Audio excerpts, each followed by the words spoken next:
drug addiction, prostitution, all types of immoral activity, addictions, bondages, are the result of people being wounded on the inside and never getting healed. And therefore, it's like a wall that's been set up to keep an enemy out centuries ago, and how they built their cities and their gates to keep enemies out. But it's like a wall where there's been a breach in it. In other words, it's been broken through. And the enemy can come through that breach or that broken place.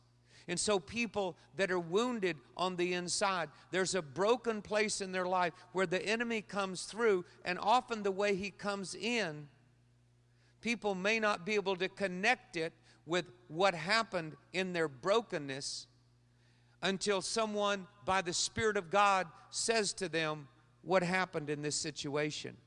What went on with your father? What took place in that circumstance? And by the Spirit of God, it was revealed. Tonight, as I speak to you, the Holy Spirit is going to bring to your mind things that need to be dealt with.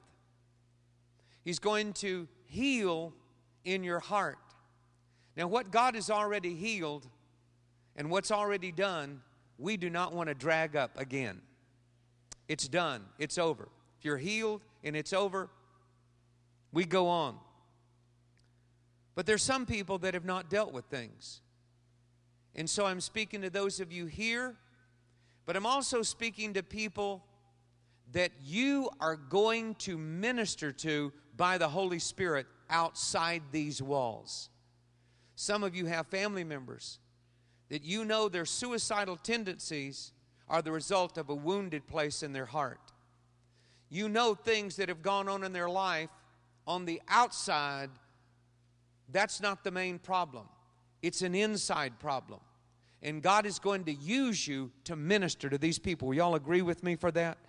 Whether it's email, phone, in person, it could be a neighbor, it could be a family member, it could be a friend or a co-worker you're going to encounter.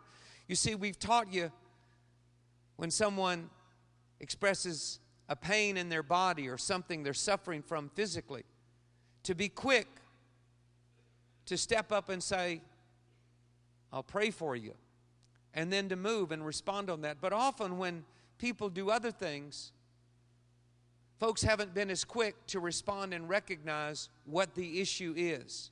And we need to understand this word here. The opening thing Jesus spoke of was about the good news to the poor, to heal the brokenhearted.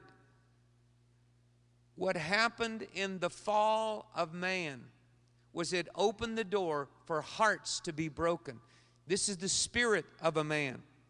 I think about so many different areas of disappointments, rejection, abandonment, divorce, losses that come, sometimes loss of a job, but more serious, the loss of a loved one, neglect, being forgotten, being mistreated.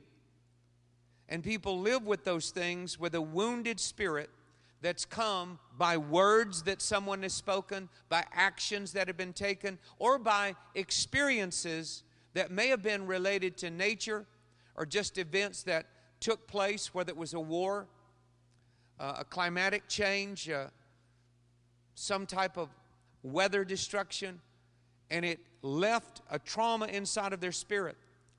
One of the stories in the Bible we remember of someone who went through many things that could have wounded his spirit, but he overcame them, is Joseph.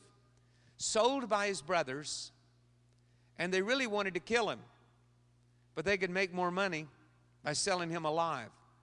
So he was sold by family members. Very few people in America right now have ever faced that.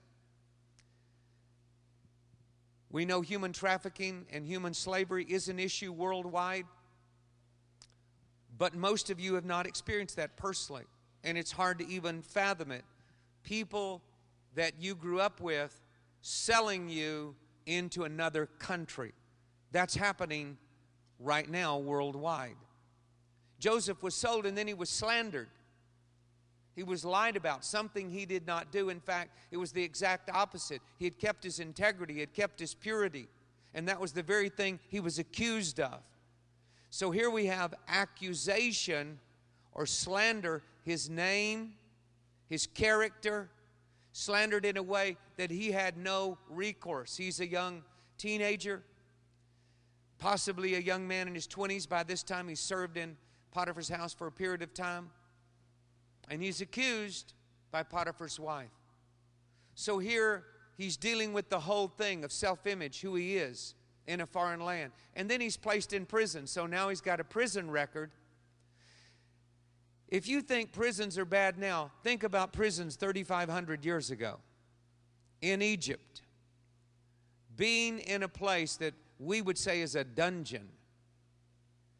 And in that place, he interpreted dreams for the butler and the baker of Pharaoh. And when the butler was lifted up to be restored to the Pharaoh, he said, "Remember me." And the butler forgot him. So when you look at it, Joseph is a picture of almost everything that could be in the broken heart. Of being sold by his family, which means rejection. All that happens in people being rejected in one way or another by some family member. Then slandered, lied about. Then in one of the most oppressive places of the world, illegally, unlawfully, unrighteously, he's there. And then being forgotten when he should have been remembered for something that he did that was good in every case. He was a blessing to his brothers. He was a blessing to Potiphar's house. He was a blessing in the prison. He was a blessing to the butler. And then that day came when he was raised up and interpreted Pharaoh's dream. And he was put in the place of prime minister of Egypt. The important point that I want to speak on this, and some of you that are reading through the Bible in our Bible reading plan, you've read this in the last few days, is that when Joseph was put in that place, overseeing gathering the grain of Egypt for 7 good years and then distributing it during the 7 bad years of famine, during that time frame, Joseph had 2 children. Does anybody remember their names? All right. Manasseh and Ephraim, or Ephraim, however you want to say it. Do you know what their names mean? Manasseh, the very name and why I named him that was, God caused me to forget all the affliction and oppression that I've gone through. And then Ephraim means God has caused me to prosper and be fruitful in the land where I was afflicted. Can we rejoice in Ephraim and Manasseh? Yeah. Next time, let's thank God for that. This is the power of the healing of the broken heart, is that God can cause you to forget what's happened in the past so there's no more pain there. In other words, all that was broken and that part of being hurt and wounded over it, it can be forgotten. And wherever you are today, no matter what's taken place, God can make you fruitful and bless you beyond imagination. I say to you, it's time to forget, and it's time to go on to the blessing and the fruitfulness God has for you. How many of you that's already happened in your life? You just wave your hand. You've gone through some affliction, some rejection, some abandonment, and yet God's enabled you to forget it. When you have it brought up, it's like, man, I don't even hardly remember that anymore. It's over. It's done with. And even at times, hearing things like this preached about, you're saying, you know what? I'm past that. Thank God. It's done. My word to you is, get ready. You're going to have an encounter this week to help someone else discover Manasseh and Ephraim. They need help to know they can forget. There are people reliving things they went through 40, 50, and 60 years ago. They're still replaying it in the video or the DVD or whatever it is, podcast of their mind right now. They're seeing it all over. When we were in Sierra Leone and hearing those people in the amputee camps, our people were so overwhelmed with grief and crying. And in that war of 11 years of civil war there, and we were in that country twice